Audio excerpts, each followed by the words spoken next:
Le Guide de l'auto, une présentation d'Antirouille Métropolitain, recommandée par CA Québec. Bonjour tout le monde, bienvenue à cette émission spéciale entièrement dédiée à la 60e édition du Guide de l'auto. Et je veux démarrer le tour aujourd'hui en m'entretenant avec deux pionniers de l'institution qui est le Guide de l'auto, les journalistes Marc Lachapelle et Denis Duquet. Bonjour messieurs. Bonjour monsieur. Bonjour. Denis, comment tu es arrivé dans le métier de journaliste automobile?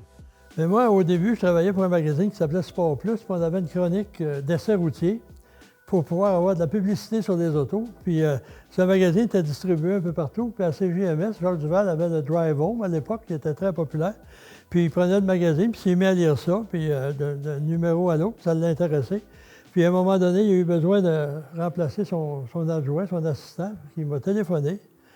Puis là, le reste, c'est l'histoire, là. Il m'a engagé pour faire une vingtaine de textes la première année. Puis après ça, ça a évolué. Puis quand il a quitté pour travailler pour un grand constructeur, Marc et moi, là, on a repris ça à deux. Puis on a continué un bon bout de temps.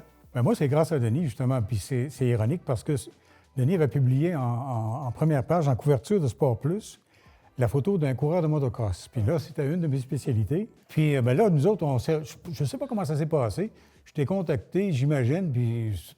Tu viens me rencontrer. Là, on a parlé, puis ça a cliqué, puis on est devenus amis. Ça a cliqué, c'est après ça, Jacques avait besoin de Marc à assister, participer à un match comparatif. En 81, pour l'édition 82. Oui. Puis ça a cliqué, hein? On a eu du fun, on était à Sanaire. Puis en plus, Jacques, les camions, il n'aimait pas ça. Puis moi, pas plus, il dit... Lachapelle, es-tu capable d'écrire? Il me dit oui, il écrit un livre sur la moto, puis il est très bon journaliste, je l'engage à l'occasion.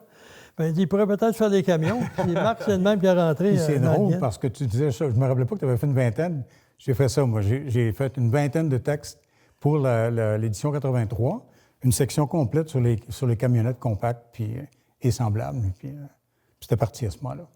Vous êtes arrivé au début des années 80, ça fait 46 ans de ça. Vous avez tissé une amitié qui a perduré à travers les années, mais c'est sûr que vous avez des bonnes anecdotes à nous conter. Denis, comment ça va? Il faut dire que Marc, avant qu'il joigne le Lyon, on était déjà amis. J'habitais à Longueuil, il venait chez nous, il venait souper, etc. Puis avec Duval, comme Marc dit, ça allait très bien les trois. On a même acheté chacun le même ordinateur. Au début, on dit... Là, ça va faire le dactylo puis les feuillets de la presse qu'il fallait détacher en 8 exemplaires. Puis à ce moment-là, on a acheté chacun le Texas Instruments Professional qui coûtait une fortune. On a commencé à écrire nos textes. On était parmi les premiers, certainement sinon les premiers journalistes indépendants au Québec à travailler avec le traitement de texte, avant que les journaux aient ça. Là. Puis ça c'était une nécessité. Là. Le secrétaire personnel. Oui, je m'ennuie encore de ce logiciel. Parce que lui, c'est un ASCII modifié. Fait qu'au lieu de l'ASCII, il faut que tu appuies sur 2-3 touches pour avoir la lettre A, par exemple. Ça, tu appuyais sur A, c'est en français. Mais aussi, on a voyagé quand même beaucoup. Marc aussi, on voyageait, on allait à des présentations. Puis nous, on faisait des photos. Jacques Duval, il avait l'œil. Il ne connaissait rien en photo. Puis il pouvait cadrer l'auto, là. Puis on allait aux présentations GM, Ford, Chrysler. À l'époque, c'était un pèlerinage annuel. Puis même en 83, l'édition du 83, sur la page couverture, il y a la Corvette. La fameuse Corvette. Puis à ce moment-là, la Corvette, General Motors nous avait fourni des photos. Jacques avait fait un texte là-dessus. Ça devait sortir parce qu'à l'époque, tout était en octobre. Le guide sortait parce qu'on avait les prix en octobre, les nouveautés en octobre, etc. Et là, GM, il décide de dévoiler ça au début de l'année 83 au Salon de l'Auto de Chicago. Ah, Chicago. Puis là, la panique s'empare. La représentante, Paulette Charbonneau, la relationniste de GM au Québec, m'appelle. Elle dit hey, là, Jacques est où? Jacques est au Japon. Puis là, GM, eux autres, ils paniquaient. Ils voulaient racheter. Le guide est imprimé. Ils voulaient tout acheter. 50 000 copies ou quelque chose comme ça. 50 000 copies. Ouais. Là, ils ont demandé comment ça coûtait, puis après ça, ils ont dit c'est au Québec en français, on va laisser passer. Mais on a eu une exclusivité mondiale cette année-là avec le guide. Pour une Corvette qui n'a pas existé, parce qu'il n'y en a pas eu de Corvette 83. Non, c'est ça qui est le plus ironique. Puis une autre année, c'était le 100e anniversaire, en 2000 en tout cas. Puis là, il a décidé de faire une page couverture soulignant ça. Puis on demande à Ford, il y avait un designer canadien qui travaillait chez Ford, de dessiner la Taurus 2026, je crois, ou un truc de même. Puis il a pris la modalité. Ouais. Puis là, Ford, on dit, on s'occupe de la couverture. Fait que là, il nous amène ça. Ça, c'est comme demander à une boucherie d'ouvrir une pâtisserie. Ils ne connaissaient rien dans l'édition, ça a donné un résultat. Et là, Jacques, il dit, troisième auto, il dit, ça fait trop fort, ils ont mis le PT Cruiser. Disons que chez Ford, ils ne l'ont pas apprécié.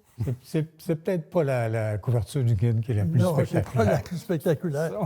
Avec Jacques, on allait aussi, on a essayé même une fois la Porsche Turbo en 82, je crois, de Lawrence Stroll. Le 911 Turbo, à Blainville. Oui, ça a été. Puis Lawrence Stroll, le soir, il a fêté ça avec ses amis. Il n'est pas venu, il a envoyé quelqu'un. Là. Puis il a fêté ça avec ses amis. L'auto avait été conduite à haute vitesse par Jacques Duval à Blainville. Puis en revenant chez lui, il y a eu un accident. Ouais. Puis ça, c'était un auto qui avait les pare-chocs en plastique. On a essayé de mettre une 5e roue après ça. Puis, pour mesurer les performances dans ce temps-là. Puis là, on mettait du duct tape parce que ça ne tenait pas autrement. Puis à un moment, j'ai une photo, je pense qu'on ne l'a jamais publiée. Tu vois, la 5e roue est à l'horizontale, à hauteur du pare-choc, parce qu'elle rebondissait. Mais non, ces années-là, en fait, c'était... Les années où on était tous les trois, il y a toutes sortes de choses qui se passaient. Puis il y avait beaucoup, évidemment, le retour de la performance et puis, dans l'automobile. Fait que ça a été fructueux là, jusqu'à ce que Jacques Duval parte. Puis quand on a commencé tous les deux, là, c'est une nouvelle aventure. C'est quelque chose de complètement différent. Puis on était totalement inconnus. Oui. Parce que le guide, c'est Jacques Duval. Même si on ne travaillait pas, nos noms n'apparaissaient pas. Je marqué quelque part. Puis quand on est arrivé aux éditions de la presse qui publiaient, M. Martin, qui était directeur des éditions, on le rencontre dans son bureau et il nous dit « Quand est-ce qu'il revient, Jacques Duval? » Ah bon? C'était très encourageant. Mais c'était à l'époque, après le départ de Jacques, qu'on a élaboré les matchs comparatifs. Mais on a étoffé ça, puis on a créé d'autres événements ou d'autres aventures. Puis ça, c'est vraiment nous. Il fallait qu'on tienne le fort. C'est de toute évidence, le guide était déjà le guide de l'auto. Il fallait l'animer, il fallait lui donner, aller dans le sens, dans l'esprit du guide. Et en plus, dans l'esprit du guide, à l'époque de Jacques, au début, c'était les tests qu'il avait faits avec photos qu'il y avait. Et après ça, on s'est mis à faire le guide de l'auto avec tous les modèles inclus. Il faut dire qu'à l'époque, il n'y avait pas Hyundai, il n'y avait pas Kia, même BMW, c'était un importateur privé. Encore, mais bientôt. Mercedes avait à peu près 5 modèles. Aujourd'hui, ils en ont plus que 100. Ça fait qu'il fallait faire des photos nous-mêmes. Puis les autres photos, les autos qu'on ne pouvait pas voir, là, il fallait aller au salon de l'auto en Europe pour avoir... Parce qu'il n'y avait pas de Purolator, il n'y avait pas de FedEx, il n'y avait rien de ça, il n'y avait pas de photos numériques. Puis quand on est allé une fois avec Jacques, là, chez GM, pour la Camaro. La nouvelle Camaro, en 82. La nouvelle Camaro, puis elle n'était pas là. Puis en tout cas, finalement, on a pris d'autres choses. Puis le représentant du GM, il nous laisse dans la salle. Je reviens dans 10 minutes. Puis il avait mis des boîtes de photos sur la table. Fait que là, moi, j'en ai mis dans mes bas. Jacques en a mis dans son porte-monnaie. Il en a mis dans ses poches arrière. Le gars revient. Mais tu n'es pas censé. Je ne suis pas censé avoir des photos. Mais non, mais le gars, il savait bien qu'on était pour faire ça. Là. Puis mais quand on allait là, au salon de l'auto, mettons de Paris, de Francfort, de Tokyo, là, on apportait 2 grosses valises, une pour un peu de linge, puis l'autre pleine de stock. Puis à l'époque, puis les Allemands nous donnaient des cahiers à anneaux, haut de même, plein de stock. Puis les photos, il fallait les avoir. Là. Puis les diapos, ça, c'était compliqué parce qu'il y avait un présentoir avec les diapos, avec un numéro pour chaque. Puis là, on avait une enveloppe, puis on cochait celle qu'on désirait. Puis on revenait 1 heure après. Puis si quelqu'un n'avait pas volé notre enveloppe, sans ça, il fallait recommencer. Puis en plus, le montage du guide, c'est fait à la mitaine. Ce qu'ils appellent des galets qui collaient sur des feuilles. Puis c'était des films. Puis là, les photos noir et blanc, parce que le guide n'était pas en couleur. À l'époque, il y avait juste 16 pages, je me souviens bien. Au centre, oui. Au centre. Puis après ça, puis c'est notre concurrent direct, Daniel Hérault, il faut dire, qui lui a publié un livre tout en couleur. Fait que là, il a fallu convaincre les éditions de l'Homme de faire pareil. Couverture rigide aussi, c'est arrivé au fil des années. Première année 93. Quand on parle des vertus de la compétition, il y a la couverture rigide, c'est avoir toutes les photos couleurs, puis aussi avoir des textes signés. Nous, les textes n'étaient pas signés jusqu'à dans les années 90. Alors, on était présents au guide de l'auto. À un certain moment, il y avait une mention, comme Denis disait tantôt, mais certainement pas dans les textes. Alors, à un certain moment, dans les années 90, les textes ont été signés. Des avantages des textes signés, quand le constructeur n'avait pas aimé ton texte, « Ouais, t'as pas aimé mon char! » Tandis qu'avant, c'était anonyme, c'était Jacques Duval qui signait en haut, et c'est lui qui avait bêtise. Mais on parlait d'aventure tantôt, quand on a imaginé, je ne sais pas, on s'assoyait et on lançait des idées. On s'est retrouvé avec des essais de 10 000 km en 10 jours. On choisissait un modèle intéressant. Là, on allait laver l'auto, vérifier l'huile, remplir, faire le plein. Là, c'était bien trop d'ouvrage pour 10 jours. Parce que l'année suivante, on a décidé, on va le faire nous autres mêmes. Marc est allé... Moi, je suis allé à Manic 5. Manic 5. Ouais, entre autres. Puis moi, je suis Ouais. allé en Floride, à Cap Canaveral, Ouais. pour Avec 1000 tes fils. km par Ouais. jour. Cap Canaveral, c'est cette année-là ou c'était l'année de la Eagle Premier? Eagle Premier, c'est Bon, Cap Canaveral. Denis est allé à Cap Canaveral avec ses fils, Ouais. un ami de ses fils. Moi, avec un ami, on est allé à LG2.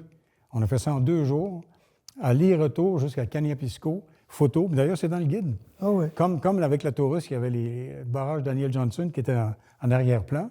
Mais avec la Eagle Premier, il y avait les grands escaliers de LG2 ou la Caniapisco. Puis après ça, on a eu la bonne idée de faire un 24 heures. On en a fait quoi, 3? Au moins 3. Quand on va dire 10 000 km en 10 jours, vous prouvez que les voitures étaient fiables, solides. Il n'y a rien qui cassait. C'est On plus s'est un dit, test qu'est-ce de qu'on fait? radio, Ben autre oui, chose. mais là, on s'est dit, on va faire quelque chose de plus intense. Pas pour faire absolument casser les choses, mais pour pousser le Pour pousser la limite du c'est ça. véhicule. C'est un peu un essai prolongé, mais en concentré, vraiment. On sait ça, 24 heures, 25 heures l'année du 25e, la 25e édition du guide. Ça a été des belles aventures. Ouais. Puis ça ajoutait un élément. On était différent au guide de l'auto. On se démarquait avec ça. Ça aussi avec les matchs comparatifs. Oui, parce Le que les personne matchs d'autre. comparatifs, Ben c'est un oui. peu qu'est-ce qui a bâti là, le guide. C'était la Absolument. particularité de Ouais. l'œuvre. Encore Alors, aujourd'hui. vous avez fait des matchs comparatifs qui étaient probablement plus marquants un que l'autre. Il y en a eu quand même, écoute, des difficultés. Puis, on a eu des matchs avec des sportifs, mais aussi avec 14, je pense qu'on est allé jusqu'à 14 voitures. 14-15 voitures, Les hein. compacts au fil des années. Il y en a beaucoup de... Parlant de voitures exotiques, Marc il a essayé la voiture québécoise, qui était la page couverture de quoi, 2011? Attends, oh mon Dieu, La Pléthore. LC750 Pléthore. La Ouais, Pléthore, la puis Pléthore. ça. Puis Denis était notre rédacteur en chef à ce moment-là. J'ai proposé ça, puis je lève mon chapeau encore aujourd'hui. C'était un peu audacieux. Mhm. Puis d'y aller avec ça, d'ailleurs, la voiture, c'est pas rendu En production. à la production, Non. on le sait, en série. Mais c'était un beau projet, c'était quand même intéressant. Puis c'était québécois. Puis le guide de l'auto, bien, c'est On québécois. avait demandé à notre ami Bill Petro qui était venu. Bill Petro qui a fait un photos travail extraordinaires. extraordinaire, qui a fait 2 autres couvertures Ouais. par la suite. Et puis, Messieurs, il y a eu 60 couvertures au total. Il y en avait des plus belles que d'autres, on va se le dire. Mais là, je veux savoir, c'est laquelle votre préférée. Marc, je commence avec toi. ben moi, c'est un peu biaisé, mais c'est parce qu'il y a une anecdote deux anecdotes qui sont rattachées à ça. L'édition 85, Jacques Duval avait organisé un match des étoiles, le premier match des étoiles. Moi, j'ai donné ce titre-là à un match subséquent, là, sans me rappeler du nom, mais c'était bien trouvé. Il y avait une De Tomaso Pantera, il y avait avec une Porsche 911 et une Ferrari 328. 3 voitures, il y en avait une blanche, une rouge et une noire. Puis j'étais chargé de faire la photo, c'était censé être une photo d'action. Puis la Pantera, bien, le moteur a explosé parce que le propriétaire a fait une course avec le fils de Jacques Duval qui avait une moto ce jour-là. Il se passait plein de choses. Puis là, on s'est dit, qu'est-ce qu'on fait à ce moment-là? Bien, on a disposé les 3 voitures côté trioval à Sonner, puis en donnant un angle, ça a fonctionné. Avec la rouge, la Pantera qui était au centre, ça donnait une pas pire photo. Pour avoir cette photo-là, je me suis mis en surplomb, plus haut, en grimpant sur le toit d'une fourgonnette Chrysler que Denis avait en essai prolongé. Alors, le toit était cabossé, c'était le prix qu'on a eu à payer pour avoir une photo qui a bien sorti finalement. C'était je pense, une édition moi, j'étais assez fier de ça. Ça avait bien sorti. On s'en était tiré. Ouais. Moi, c'est 2005. Il y en a peut-être d'autres là, plus exotiques, mais c'était le premier guide sans Jacques Duval, officiellement. Il avait vendu, puis là... Pour la deuxième fois, en fait. c'est ça. Sans pour élaborer, puis avec les problèmes qu'on a eus, puis ça a été un succès de librairie, puis la couverture, ça n'a pas dû nuire non plus. Merci beaucoup, messieurs, d'être venus à l'émission aujourd'hui. Ça fait plaisir. C'est un plaisir. Est-ce qu'une alarme ou un système antivol permet d'économiser sur l'assurance auto? Oui, les assureurs peuvent offrir des rabais. La voiture doit être munie de dispositifs reconnus. Ça inclut généralement les systèmes de repérage et d'antidémarrage, le marquage et l'alarme sonore.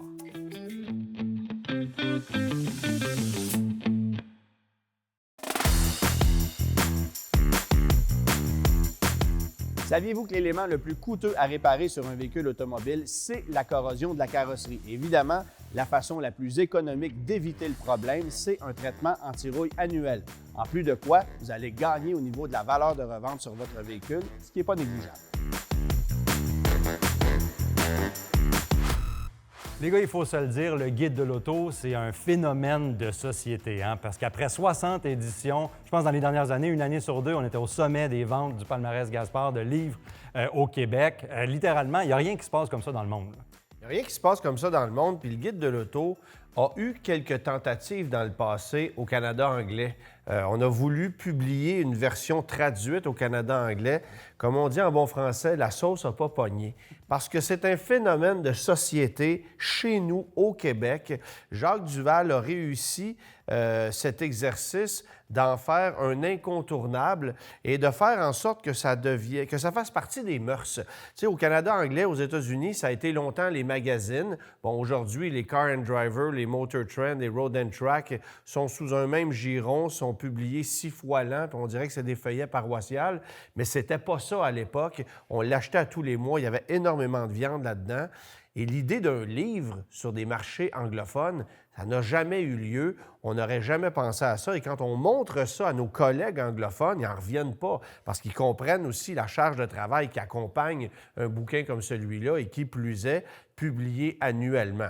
Donc, c'est vraiment intéressant de constater qu'encore aujourd'hui, il y a 50, 60 000, 65 000 unités qui sont vendues de ce produit-là au Québec dans un marché qui n'est pas très grand, là, il faut quand même le souligner. C'est surtout aussi le fait que, bon, évidemment, ça dure depuis 1967, la première édition. Nomme-moi un média au Québec qui a cette longévité-là. Il n'y en a pas beaucoup. Là. Le jour du Seigneur.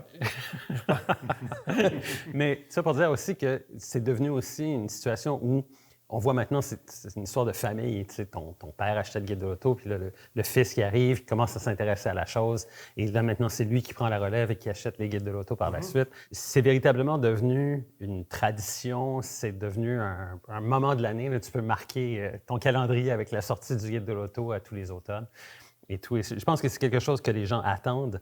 D'ailleurs, je pense qu'on vend à peu près la moitié des guides de l'auto dans les 2 semaines après sa sortie. La deuxième moitié, c'est juste un peu avant Noël parce que c'est un cadeau de Noël idéal aussi pour à peu près tout le monde. Puis je rajouterais que, bon, tu sais, on rencontre souvent les gens du public, notamment au Salon de l'Auto de Montréal. Les gens viennent nous voir puis sont fiers de nous dire « Moi, je les ai tous depuis 1994. » Moi, je les ai tous depuis le début. Ou « Moi, j'ai commencé ma collection il y a 5 ans, puis là, j'essaie de trouver des plus vieilles éditions. » Ce sont vraiment des objets de collection. Puis évidemment, les plus jeunes qui voient les premières éditions où il y avait 20, 30, 40 essais routiers, bien, c'est pas le même format, c'est pas la même quantité, mais il faut comprendre l'histoire du guide de l'auto aussi. C'est parti, en fait, c'était une édition imprimée de l'émission Prenez le volant que Jacques animait à l'époque sur Radio-Canada. Et il l'a transposé dans un livre. Ça a été une idée de sa femme à l'époque.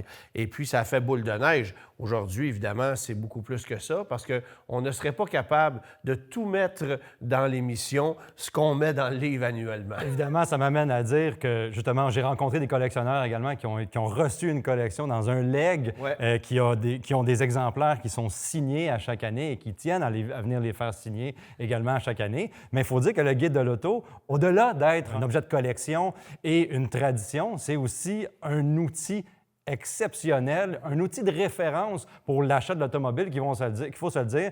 C'est le deuxième achat le plus important après la maison. Là. Donc maintenant, on a à peu près 350 variantes de modèles dans le guide de l'auto 2026. Donc c'est pour les gens qui veulent apprendre sur l'automobile, qui veulent apprendre sur les nouveaux modèles. Dans un contexte maintenant avec l'électrification, c'est encore plus important d'avoir un outil de référence comme ça. Surtout aussi le fait que c'est un instantané de tout ce que tu retrouves sur le marché de l'automobile au Québec à chaque année. C'est comme un snapshot, une photo que l'on prendrait. Là. Voici ce qui existait. Et donc, tu peux faire un voyage dans le temps, littéralement, en consultant les anciennes éditions du Guide de l'auto pour voir exactement de quoi les voitures avaient l'air, c'était quoi la technologie, ces choses-là. Et donc, c'est véritablement l'automobile fait tellement partie de nos vies là, aujourd'hui que ça devient aussi un voyage dans le temps quand tu parcours les anciennes éditions du Guide de l'auto. Évidemment, j'ajouterais qu'aujourd'hui, il y a de multiples façons d'aller consulter de l'information, que ce soit évidemment papier, en ligne, sur les sites web des constructeurs automobiles. Mais évidemment, dans ce contexte-là, on va vous présenter l'information de la façon qu'on souhaite le faire et ça diffère d'un constructeur automobile à l'autre ou même d'un média à l'autre. Alors qu'ici, tout est présenté de la même façon.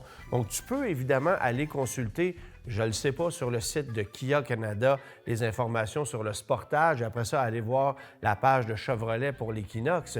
Mais tu n'auras pas l'information livrée de la même façon, alors qu'ici, c'est un seul moule, tout est livré de la même façon et tu peux plus facilement comparer les différents véhicules que tu souhaites consulter. Et c'est la raison pour laquelle les matchs comparatifs avaient été conçus aussi. C'est justement pour pouvoir mettre en lumière des véhicules en compétition dans une même formule. Bon, messieurs, je vous arrête. On va à la pause et on revient dans pas trop long. La garantie prolongée, ce n'est pas juste pour les voitures. Elle peut aussi couvrir les motos, bateaux, VR, bref, tout ce qui roule ou qui flotte avec un moteur.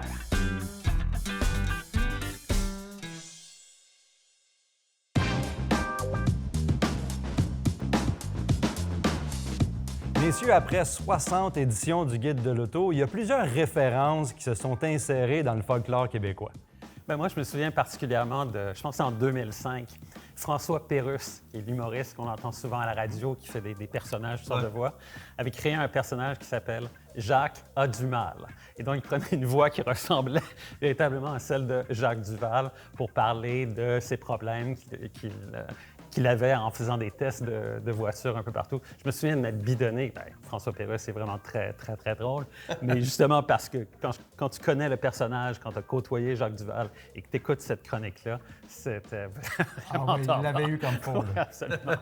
Et puis, on s'en souvient, on avait appris dans un sketch de RBO que les constructeurs automobiles nous paient pour qu'on dise de mauvaises choses au sujet de certains produits, de façon à ce que les produits se vendent moins et qu'ils soient moins populaires. C'est une drôle de stratégie, mais ça a fonctionné. Le Guide de l'auto a pris de la place dans nos vies. Hein. Dans nos bibliothèques aussi. Oui, évidemment. Ouais. Pour ma part, le Guide de l'auto a joué un rôle pédagogique dans ma vie. Hein. Quand j'étais plus petit, j'avais un trouble de la parole. Et puis, les orthophonistes qu'on consultait me faisaient faire mes devoirs ou me faisaient lire des trucs qui ne m'intéressaient pas. Ouais. Et au bout d'un certain temps, on m'a demandé d'amener, par exemple, mes petites voitures Matchbox ou bien le Guide de l'auto, justement. Et quand j'ai commencé à lire le Guide de l'auto, la confiance est venue et puis j'ai pu régler ça à travers les années. C'est handicap là, de la parole. Donc, je suis sûr que pour les générations futures, le Guide de l'auto joue un rôle non seulement de référence, non seulement culturel, mais également pédagogique. Je conclus les fois où des professeurs au niveau élémentaire m'ont dit à quel point le Guide de l'auto, c'était quelque chose d'essentiel pour eux dans leur classe. Ouais. Parce que souvent, ils me disent, vous savez, M. Gélinas, on n'a pas de problème à faire lire les jeunes filles. Les jeunes filles, on leur met des livres dans les mains, ils se mettent à lire. Les garçons, c'est très difficile de les initier à la lecture. Alors souvent, ces professeurs-là vont acheter elles-mêmes, ce sont des femmes, le Guide de l'auto, l'amener en classe et dire aux jeunes garçons, si la période se passe bien, dans vos temps libres, vous pourrez consulter le Guide de l'auto. Et donc, ils se mettent à regarder les photos, ils se mettent à lire ce qu'on a écrit sur les divers modèles. Et souvent, ils vont trouver des mots qu'ils ne comprennent pas parce qu'on n'écrit pas ça pour des enfants qui sont au primaire, on écrit ça pour des adultes.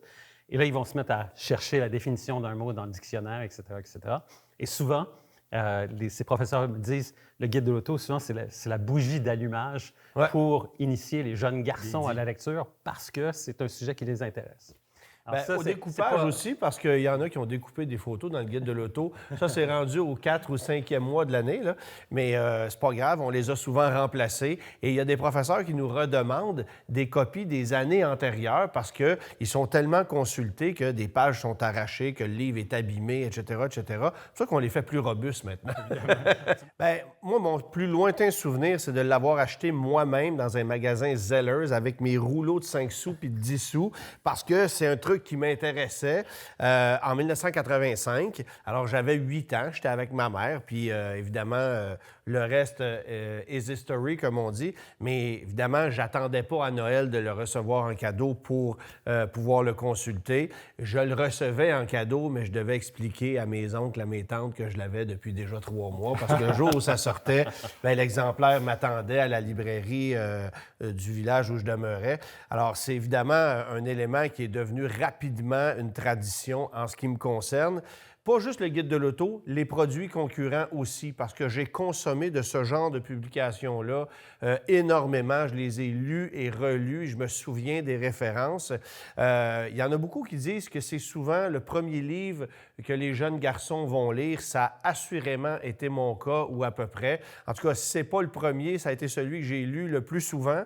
Ça a eu effectivement un objectif académique dans ce qui me concerne. Tu m'as rappelé un souvenir, Antoine, dans le temps de Noël. Moi, j'achetais le guide de l'auto pour le donner à mon père en cadeau pratiquement tous les ans. Et mon père achetait également le guide de l'auto ou un livre concurrent pour me le donner à tous les ans. Et chacun de notre côté, on se sauvait du souper et on lisait le guide de l'auto, chacun de notre côté. C'est un beau temps des fêtes. Donc, vraiment, ça fait un beau temps des fêtes. Mais on était à jour sur nos données automobiles, évidemment. Donc, je veux savoir, c'est laquelle votre couverture préférée dans tous les guides de l'auto que vous avez consultés? Personnellement, je te dirais, il y a 95, guide d'auto 95 qui me parle beaucoup parce qu'on a les 2 McLaren, la McLaren F1 et la McLaren GT aussi. Donc, on fait le pont véritablement entre 2 époques. C'est une très belle couverture selon moi. Et aussi 2016. Pourquoi 2016? Parce qu'on avait la Ford GT en page couverture. Et je me souviens d'être allé à Détroit avec un photographe professionnel et l'éditeur à l'époque du guide de l'auto. Puis on avait été invité chez Ford dans le studio au quartier général, au sous-sol, pour faire une séance de photos dédiée avec la Ford GT. Et ça avait été une très, très belle expérience pour moi de voir comment un photographe professionnel travaillait dans ce genre d'environnement-là. Et je trouve que c'est une des très belles couvertures que l'on a. Moi, je suis obligé de te dire 2 fois la Camaro. Et pas parce que c'est une Camaro, mais parce que en 82, c'était une voiture significative, évidemment, pour le marché automobile nord-américain. L'angle de la photo est magnifique. Je suis persuadé que ça a été pris dans le Angeles Crest, ou du moins dans ces montagnes-là. Je reconnais l'endroit. Et puis, je pense que c'était très, très, très évocateur à l'époque. Il faut se remettre à l'époque pour comprendre à quel point cette auto-là était futuriste et innovatrice en 1982. Et puis, 11 ans plus tard, bien, c'est encore la Camaro sur la couverture du Guide de l'Auto 93. Évidemment, parce que c'était une voiture fabriquée au Québec, parce que c'était une fierté québécoise et parce qu'on avait pris la bagnole qui était sur toutes les couvertures de magazines lorsque ça a été lancé, la Z28 rouge 93, fabriquée à Boisbriand. Ça avait une signification supplémentaire. Puis il y avait un gros reportage aussi dans le livre sur cette nouvelle Camaro et sur la Firebird qui était son pendant du côté de chez Pontiac. Pour ma part, j'en ai 2 également. L'édition 2001 avec la Porsche 911 996, la BMW Z8 et la Jaguar XKR. Je trouvais ça le fun quand le guide de l'auto choisissait de mettre plusieurs véhicules et ça a été une époque où est-ce que ma passion automobile était vraiment importante. Puis aussi la 2011 parce qu'il y avait la Pléthore LC 750 qui est un véhicule qui n'a jamais vu la production, mais il y a un exemplaire qui se promène là, sur les routes du Québec qu'on peut apercevoir et je trouvais que ça donnait un peu un aperçu là, de ce que le Québec était capable de faire dans un supercar. Évidemment, on ne l'a pas vu en production à travers le globe, mais je trouvais ça très bien que le guide de l'auto l'ait pris en couverture cette année-là. Puis 2011, ça faisait oublier la couverture de 2010, qui était peut-être pas la plus mémorable de toutes. Non, je suis d'accord. Avec la sillon IQ, effectivement.